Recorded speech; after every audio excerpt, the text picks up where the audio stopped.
So today I will be presenting my class 1, which is for TSLB3273 English Language Awareness for performance. So for today's agenda, we are going to dive into a couple topics. So the first one is we are going to define the term context in language use and explain its significance in linguistics and sociolinguistics. And the next one, after that, we will dive in about what is the difference between the three main types of context, which is situational, cultural, and interpersonal. Next, we are going to explore the real-life examples to demonstrate how each type of context influences the meaning and appropriateness of language. And lastly, we are going to reflect on the importance of context awareness in achieving effective communication, especially in multicultural or multilingual environments. Alright, so first of all, let me define the term context in language use and explain its significance in linguistics and sociolinguistics. Context means the situation, background, or environment in which language is used. So, if you guys don't know, the meaning of linguistics and sociolinguistics is, for linguistics, it refers to the scientific study of language, while sociolinguistics refers to the study of the intricate the relationship between language and society. That's why we have the word socio right here. Focusing on how social factors shape linguistic variation and language use. We will discuss more on that later. So, what is the significance in linguistics and sociolinguistics? The first one is it clarifies meaning. Words or phrases can have multiple meanings as context determines the intended one. The next one is it guides appropriate language choices. Speakers adjust their language depending on formality, audience, and setting. Not all style of language use can be used everywhere and in every occasion. For example, like right now, I am presenting to all of you, and I cannot use informal language unless you ask me to. And next one, we have it explains variation. Sociolinguistic studies how context such as social class, age, gender, region influences language use. For example, people who have age gap, let's say a father and a son. The son cannot talk informally. He may talk informally to the father, but using appropriate manners. He cannot be using curse words or inappropriate language to the father because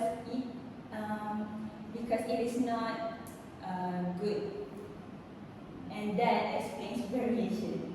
The next one is it shapes communication effectiveness. Misunderstanding occurs if participants don't share the same contextual assumptions. And the last one is it reveals social identity and roles. Language used in context reflects power, status, and group membership.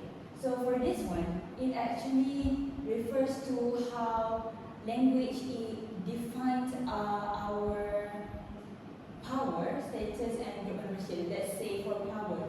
Have you guys ever watched or listened to our Prime Minister talking to his citizens, but using not appropriate language? Never, right? So that's why when people who have higher power or higher roles in society, they use different types of style in language use. Next.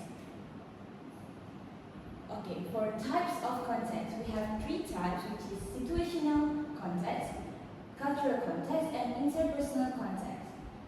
For the first one, situational context refers to the immediate physical and social setting where communication happens. This situational context includes time, place, participants, and purpose of interaction. The key role of situational context is to determine the literal and practical meaning of language in a specific moment. For example, it's an easy one. Saying "it's cold in here" could mean a complaint, a request, or even just a comment. Maybe let's say in an office, if I say this, "it's cold in here" to my colleagues, it could mean that I was actually trying to ask them to close the window, but not directly. For the next one, cultural context involves the shared beliefs, values, traditions, and norms of a particular community. It influences how people interpret messages, humor, politeness, or indirectness. The key role of cultural context is to it shapes communication styles and expectations across societies. For example, direct criticism may be normal in one culture but considered rude in another. We will discuss the examples in the next slide later. For interpersonal context, it refers to the relationship between speakers, status, familiarity, roles, and power dynamics. Language use changes depending on whether the interaction is formal or informal. For just like right now, I am using formal language use to present this slide. Formal or informal, equal, hierarchical, close and distant. The key role for interpersonal context is to determine tone, level of politeness, and choice of vocabulary. For one easy example is speaking to a teacher versus speaking to a friend. Of course, when we talk to friends, we will use informal language most of the time. And when we talk to our teachers or lecturers, we will use formal language use. Next one. Alright, so what is the difference of situational, cultural, and interpersonal context?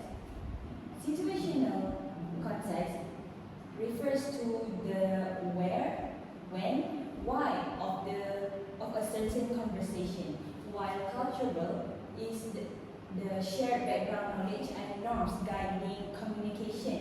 And interpersonal context refers to the who is talking to whom and how they relate. Next one. Okay, let's talk about some real life examples for situational context. The first one, can you pass the salt? At a dinner table, it's a polite request, not a test of ability. We are not competing or fighting or we are just asking politely. And the next one, it is raining outside. We see outside it's raining and then we tell a certain someone that it is raining. So it is literal observation inside a classroom. For example, inside a classroom, could signal cancelling outdoor activities because it is raining. So how could we do some outdoor activities if it's raining unless we want to go in the rain? The next one is cultural. How are you? In English, equals to greeting, but in some other cultures, it may require a detailed health update because usually when people ask, how are you, we will answer, I'm great. Just 2 or 3 words per response. But in some other cultures, it may require a detailed health update like, oh, I'm great, I just went to the doctor for my appointment, blah, blah, blah. In some other cultures. The next one is gestures, nodding. Nodding usually means yes, but in some other cultures, like parts of Bulgaria and Greece, it can mean no. So let's say I ask you, have you eaten today? And you nod. It could be if you from Greece, when you nod, I will mistakenly thought that you have eaten because usually nodding means yes, but since you're from Greece, it can mean no. For interpersonal context, when we talk to friends, usually we will just say informal sentences like, hey, you want to grab lunch?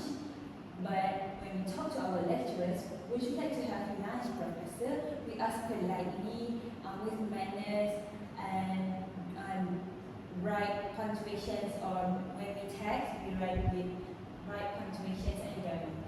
And the next one is when we talk to our boss, I will complete the report by this evening, versus when we talk to our classmates, I'll finish the report later today. So, the next one. This is why language use is very important of context awareness. This is why context awareness is important because it prevents misunderstandings as it ensures the speaker's intended meaning is correctly understood. And it also promotes politeness and respect as it adjusts language according to social role and relationship, just like I said, Prime Minister and his citizens.